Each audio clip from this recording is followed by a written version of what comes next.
The View's daytime studio buzzed with its usual energy, cameras rolling as Whoopi Goldberg settled into her chair with that familiar smirk, ready to dissect another celebrity guest. But what happened next would shatter every expectation and expose a shocking truth Hollywood has been hiding for years. Jonathan Roumie, the man who portrays Jesus Christ in the global phenomenon The Chosen, walked onto that stage carrying more than just promotional talking points. He carried a secret that would ignite the most explosive confrontation in daytime television history, one that would reveal the dark reality of what happens when faith meets Hollywood's elite. The cameras captured it all as Roumie took his seat, his calm, almost ethereal presence masking a fire that was about to consume everything Whoopi thought she knew about controlling her show. Whoopi, sharp-tongued and confident, opened with her trademark banter about Roumie's breakout role as Jesus and his unexpected journey from struggling theater actor to global spiritual icon. The audience chuckled politely, expecting another safe celebrity interview about behind-the-scenes stories and upcoming projects. But then, something shifted. Roumie's eyes narrowed slightly, his voice dropping to that familiar, measured tone that had moved millions, and he said something that would change everything. Whoopi, The Chosen isn't just entertainment.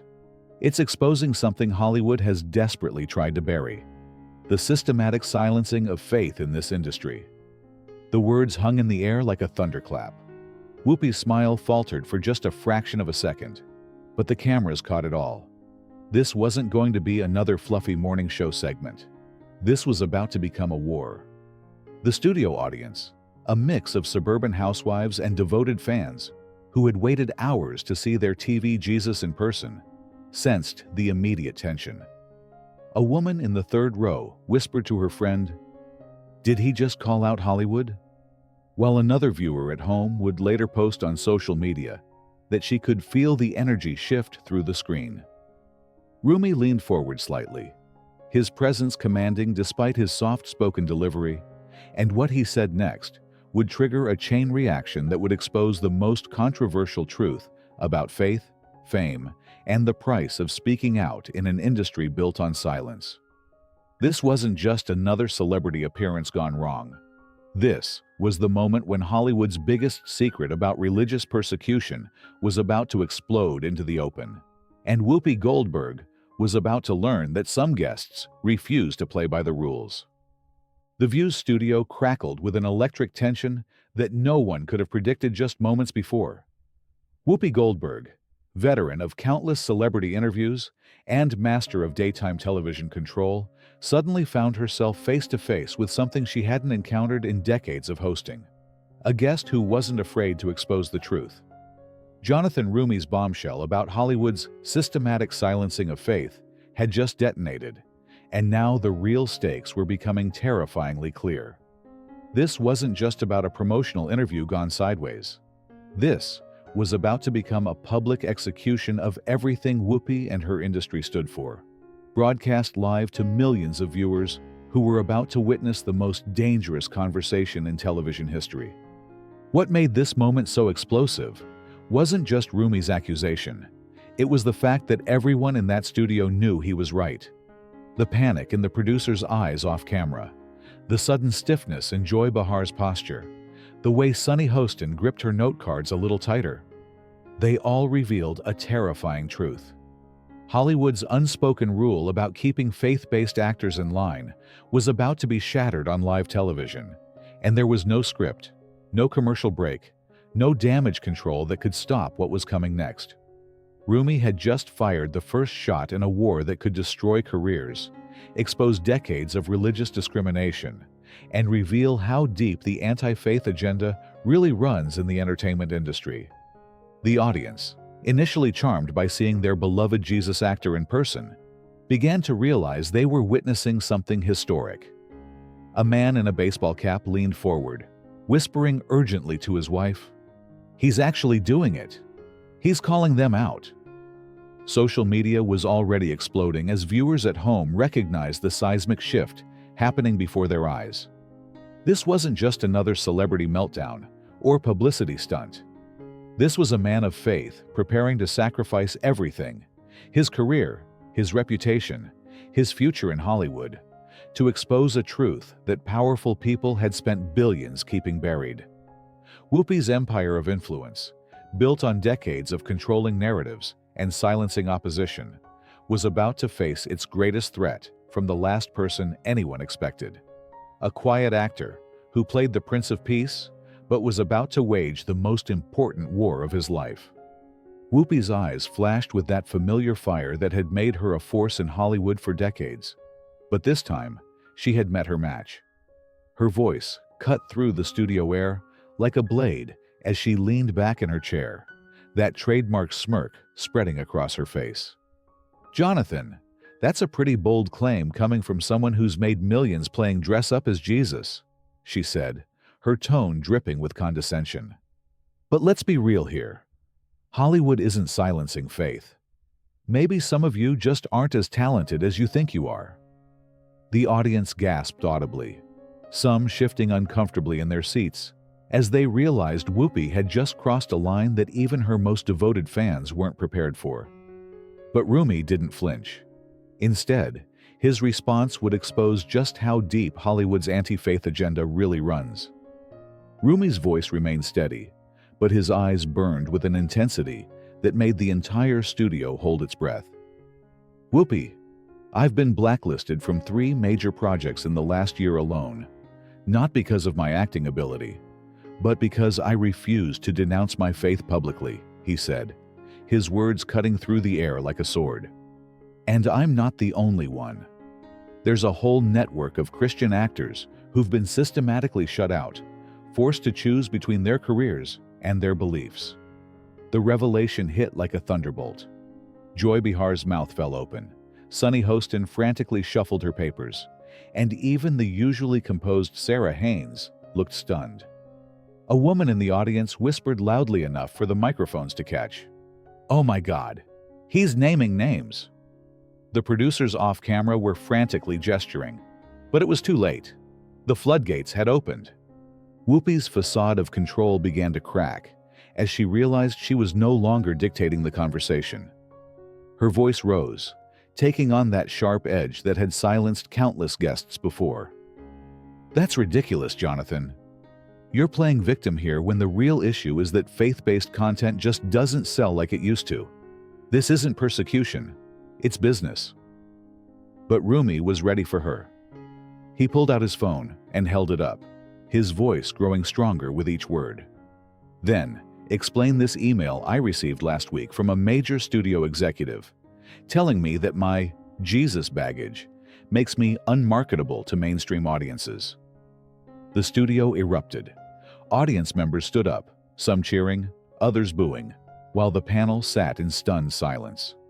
A man in the front row shouted, "Show them the truth, Jonathan!" as the cameras captured every moment of what was becoming the most explosive exposé in television history. The war between faith and Hollywood had just gone nuclear, and there was no going back. The View's studio had transformed into a battlefield, and Whoopi Goldberg was about to unleash her most vicious attack yet. Her face contorted with a rage that shocked even her longtime viewers as she leaned forward, her voice dropping to a menacing whisper that somehow carried more venom than any scream. "You want to talk about emails, Jonathan? Let's talk about reality," she hissed, her eyes narrowing to slits. "You're a nobody actor who got lucky playing Jesus to a bunch of desperate Christians, and now you think you can come on my show and lecture me about Hollywood?" The words hit like physical blows, and even Joy Behar looked uncomfortable at the sheer brutality of the attack. But what Whoopi said next would cross a line that would haunt her forever. "Maybe the reason you're not getting roles is because America is finally waking up from your religious fairy tales." The studio erupted in chaos. Half the audience gasped in horror, while the other half burst into shocked applause, creating a cacophony that made the cameras shake. A woman in a cross necklace stood up, pointing at Whoopi and shouting, "How dare you?" while another viewer yelled back, "Finally, someone said it." But Roumie's response was what no one saw coming. His voice didn't rise in anger. Instead, it dropped to that same calm, powerful tone that had moved millions to tears in The Chosen. "Whoopi, thank you for proving my point more perfectly than I ever could," he said, his words cutting through the chaos like a lighthouse beam through a storm. "You just demonstrated exactly the kind of hatred and intolerance that faithful people face every single day in this industry. And you did it on live television." The panel was in complete disarray. Joy Behar tried desperately to jump in with a joke to diffuse the tension, but her voice cracked mid-sentence. Sunny Hostin was frantically writing notes, clearly preparing some kind of legal defense, while Sarah Haynes looked like she wanted to disappear into her chair. But the real earthquake was happening in the audience. A group of Christian viewers had started quietly praying, their heads bowed, while others were filming everything on their phones, knowing they were witnessing history. One elderly man stood up, tears streaming down his face, and said loudly enough for everyone to hear, "God bless you, son. You're braver than all of them." Producers were now visible on camera, making frantic hand gestures. But Roumie wasn't finished. His next words would shatter whatever remained of Whoopi's composure and set up the most explosive climax in daytime television history. Roumie looked directly into the camera, speaking past Whoopi to the millions watching at home. "To every person of faith who's ever been told to hide who they are, who's ever been mocked for their beliefs, who's ever wondered if they're alone, you're not," he said, his voice building with righteous power. "And to every executive, every producer, every host who thinks they can bully us into silence." He turned back to Whoopi, his eyes blazing with holy fire. "Your time is up." The words hung in the air like a prophecy, and even Whoopi seemed to realize she had awakened something far more powerful than she was prepared to handle. The war for the soul of Hollywood was about to reach its climax, and Jonathan Roumie had just declared that he was ready to burn it all down. The View's studio had become a powder keg, and Whoopi Goldberg was about to light the final fuse that would destroy everything. Her face twisted with a fury that shocked even her most devoted fans as she shot up from her chair, her voice exploding across the studio like a volcanic eruption. "Your time is up!" she screamed, her finger jabbing toward Roumie with violent intensity. "Let me tell you something, you self-righteous piece of garbage. I've been fighting real battles while you've been playing dress-up. You think your little Jesus show gives you the right to come here and threaten me?" The venom in her voice was so toxic that even Joy Behar recoiled, and several audience members audibly gasped. But what came next would cross every line of decency and expose the true depth of Hollywood's war against faith. Whoopi's mask had completely fallen away, revealing something dark and terrifying underneath. "You want to know what I really think about your precious faith?" she snarled, leaning across the table like a predator about to strike. "It's a crutch for weak-minded people who can't handle reality. And actors like you are nothing but con artists selling false hope to idiots." The studio exploded into absolute chaos. Half the audience erupted in boos so loud they drowned out the music, while others cheered with frightening intensity. A woman in the front row stood up, tears streaming down her face, screaming, "You're attacking God himself," while security began moving toward the stage.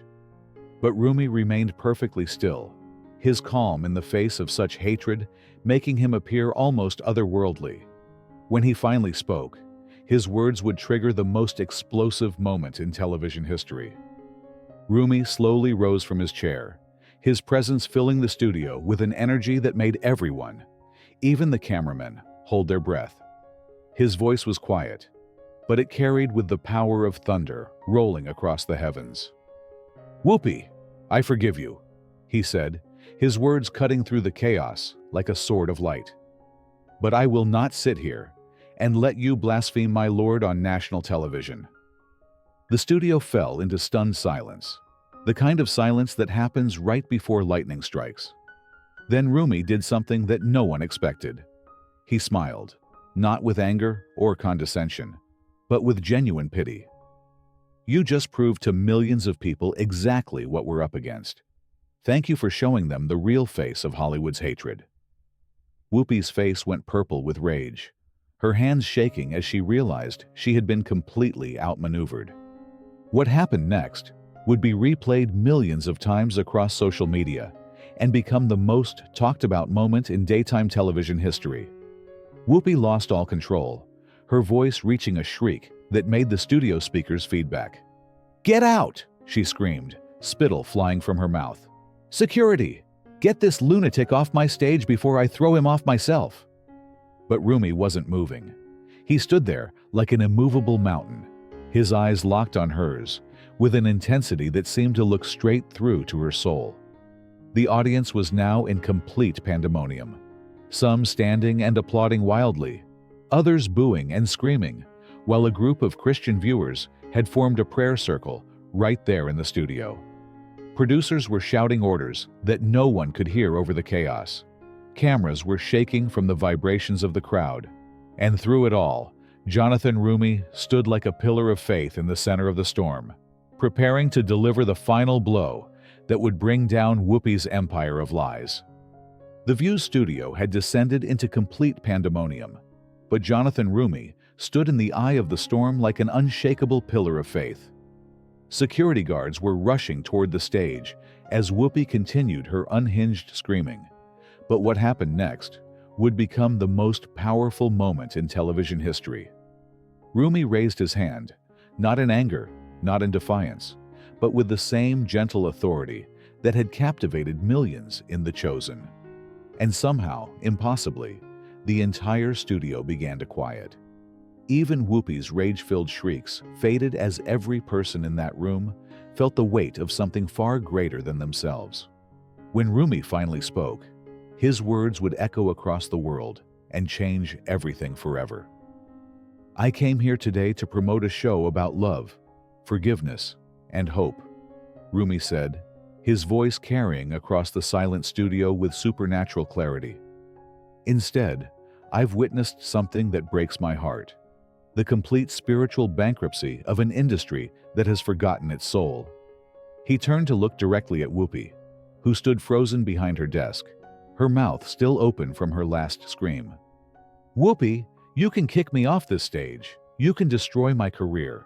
You can try to silence every person of faith in Hollywood, but you cannot stop the truth." His voice began to rise, not with anger, but with the power of absolute conviction. "And the truth is this: God is not mocked. Not by you, not by this industry, not by anyone." The impact was immediate and devastating. Half the audience erupted in thunderous applause, many with tears streaming down their faces, while others sat in stunned silence, processing what they had just witnessed. A woman in the third row stood up, her voice breaking as she shouted, "Amen! Somebody finally said it!" But the security guards were now on stage, moving toward Roumie with obvious reluctance. Even they seemed affected by the gravity of the moment. Roumie looked at them with compassion, then back at the cameras, knowing this would be his final words. "To every believer watching this, you are not alone. To every person who's been told their faith doesn't matter, it does. And to this industry that thinks it can wage war against God." He paused, his eyes blazing with holy fire. "You've already lost." What happened next would be talked about for decades. As security reached for him, Roumie simply smiled and walked toward the exit on his own, his head held high with the dignity of a man who had just spoken truth to power. But Whoopi wasn't finished.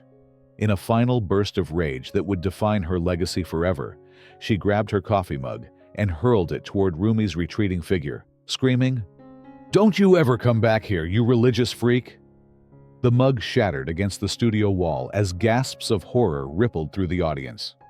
Roumie never looked back, never flinched, never broke stride.